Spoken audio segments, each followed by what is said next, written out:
Nuevamente te saludo en este espacio que dedicamos justamente al repaso de la lección para que juntos podamos abrir el folleto allí en el día jueves 12 de agosto, ¿cierto? La lección que venimos estudiando bajo el título Frutos para Santificación. Y entonces en este día algo especial, porque en este día el autor nos presenta un reto, nos presenta un desafío. ¿A través de qué? De lo que Pablo le dice a quienes, a los romanos, a través de lo que Pablo escribe allí en la carta a los romanos. ¿Y cuál es el desafío? Justamente ese, frutos para qué, para santificación.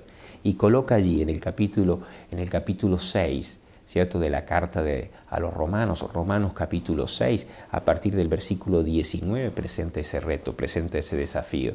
Si verdaderamente tú y yo, presenta el autor, si tú y yo hemos muerto al pecado para nacer a una nueva vida, entonces debe haber un cambio de conducta. Es decir, el perdón, el arrepentimiento debe ir acompañado de ¿qué? De un cambio de conducta. Y yo puse allí, primer punto para justamente darnos cuenta si hemos llegado al arrepentimiento, si hemos justamente recibido el perdón.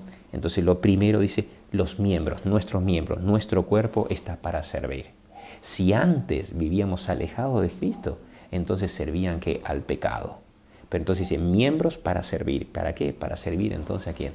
Al Maestro. Y eso lo presenta allí en el versículo 19. Fíjate lo que dice, hablo como humano, dice Pablo, por vuestra humana debilidad, que así como para iniquidad presentaste vuestros miembros para servir a la inmundicia y a la iniquidad, así ahora, y ahí viene cierto el desafío para ti y para mí, así ahora para santificación, presentad vuestros miembros para servir a la justicia.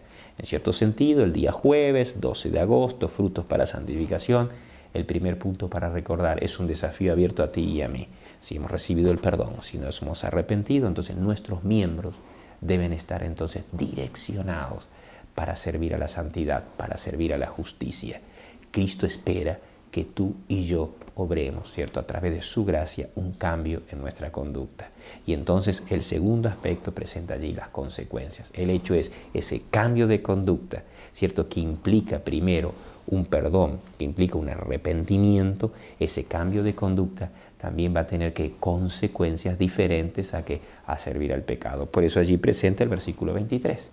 Es decir, si yo antes servía al pecado con mis miembros, entonces ahora que sirvo a Cristo con mis miembros, tengo que otra consecuencia. Por eso Romanos 6:23 nos dice la paga del pecado que es muerte, pero más la dádiva de Dios que es vida eterna en Cristo Jesús, Señor nuestro. Qué tremendo. Entonces primero los miembros para servir. ¿Para servir a quién? A Cristo. Fruto, resultado de ¿qué? De haber recibido el perdón. Caminar, transitar en la santificación.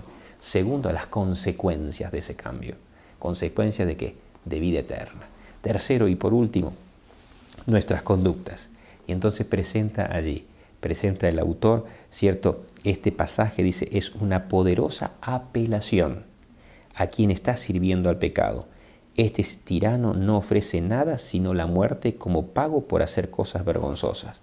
Por eso, menciona allí, una persona razonable deseará emanciparse de este tirano. En contraste, agrega, dice, los que sirven a la justicia hacen cosas que son correctas y dignas de elogio. Que tú y yo podamos entonces participar de esta experiencia. Hemos recibido el perdón cada día, recibimos el perdón cada día. Cuando nos equivocamos, ir a Cristo, Señor, perdóname, te he fallado. Pero entonces allí Cristo, como nuestros miembros sirvieron, ¿cierto?, a la inmundicia, que ahora podamos, con su gracia, con su poder, modificar y entonces servir a Cristo. ¿Para qué? Para que se refleje la santidad a través de nuestras vidas. Dios te bendiga.